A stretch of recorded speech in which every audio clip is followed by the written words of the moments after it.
What life is really about is be yourself. Be yourself. And what does that mean, be yourself? I notice that within myself, being myself is like being less and less a personality, being less and less a woman, being less and less a human being in that sense. And being more and more of light and love and compassion and all these things that we naturally already are. So it's less of becoming something, it's more of just being what we already are. So be yourself.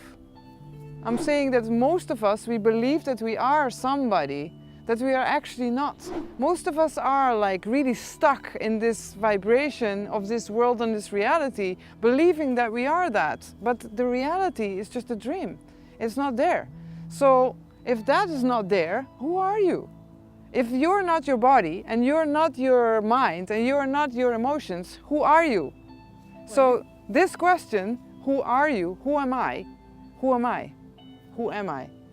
Who am I really? This will bring you into a spin of enlightenment and going beyond enlightenment, going into a state of oneness. And this question, who am I? This will bring you where you really want to be. And who are you? You know?